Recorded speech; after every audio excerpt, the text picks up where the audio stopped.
안녕하세요, 여러분. 성씨님 롤랜드입니다. Okay, I'm here to discuss the suffix. Okay, alright. So, ang suffix is very essential, very important. Kapag hindi mo to natutunan sa iyong 10 days, nga. Alright, so napaka-importante po nito. Okay, so pilit kong pinagkakasya to doon sa traditional before sa 10 days kasi nga napaka-importante po. Alright, so ano nga ba yung suffix, no? So suffix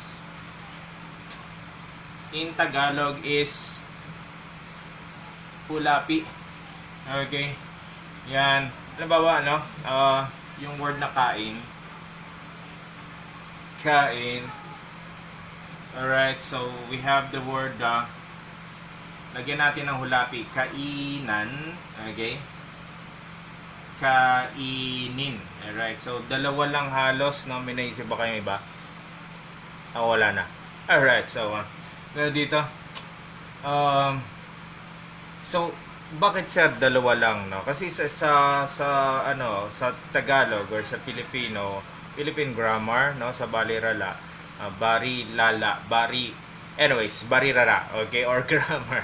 So tawag dito, meron tayong gitlapi at unlapi. Kaya naman dalawa lang yan. Okay, ang nakakabigla at nakakagulat sa Korean, they have 80 plus, I think 80 plus or more, no? Ganun siya karami.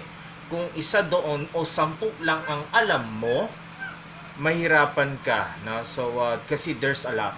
Okay, yan, dumami siya because of the politeness level or the intimate speech level, the honorific, the polite, and the slang, and the intimate speech level, no? So mamaya sasampulan ko po kayo. Okay, so some of the books they call this conjugation, no? But actually I don't use the term conjugation. That is nice. Okay, kasi pag sinabi mo conjugation, medyo baka ibig sabihin ng conjugation, right? Kongreso. Okay, I just call it transformation ng verb. Kasi talaga nagta-transform naman yung verb. Okay, I just call it suffix o hulapi nga para mas madali at mas light maintindihan ng mga estudyante ko. That's why I use the term suffix. Okay, example, no?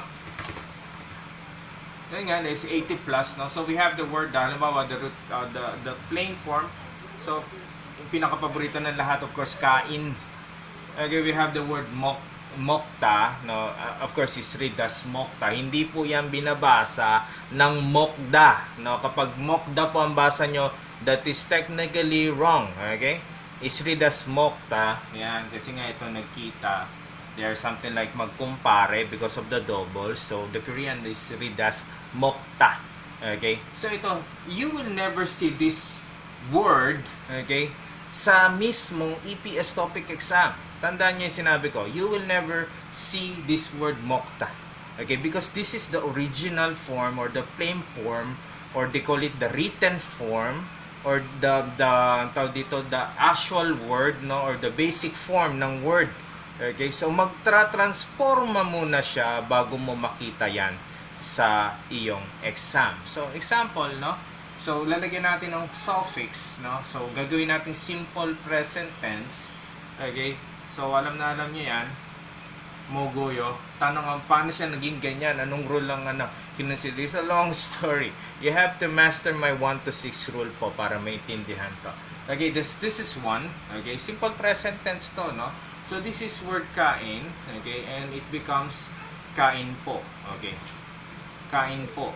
Okay, ang maganda sa iyo kasi it can be declarative and it can be interrogative. Pag tinanong mo siya, mogoyo, kain ka po, parang ganun, no?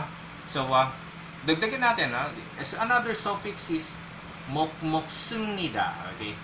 Moksumnida. Yan, parehas present tense yan, no? Ibig sabihin nito is kain ho. Alright? Pag ginawa mong interrogative, moksumnika, yan, kain ka ho. Alright? So, this is another simple present tense, mongnunda. Okay? So, sometimes they use mogo. Okay?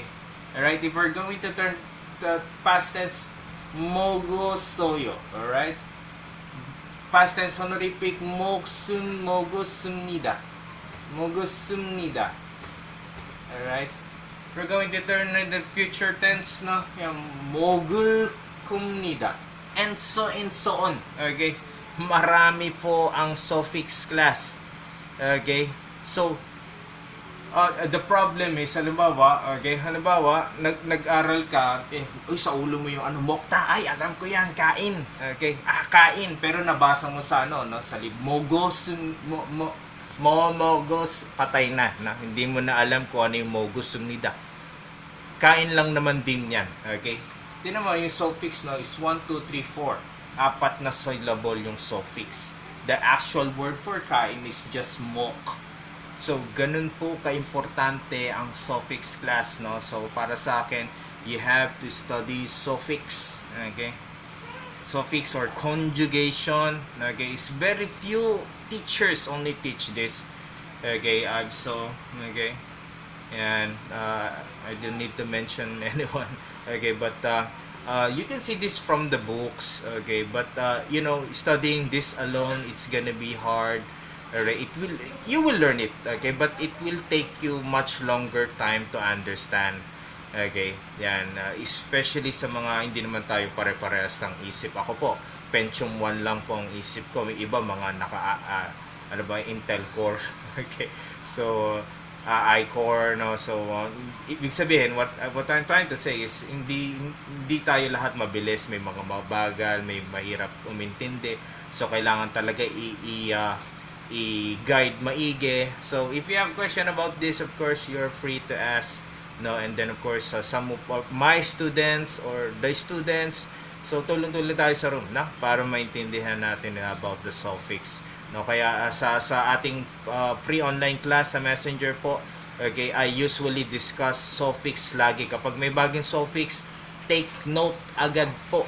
Okay, tas i-organize ninyo. So, kasi they appear, no? This word, again, will not appear on your exam.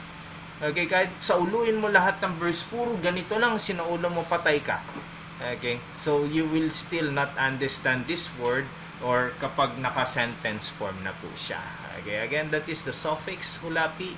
They call it conjugation, I call it transformation. Okay, sana po may natutunan po sila sa video na to. Yan, kamsahamnida.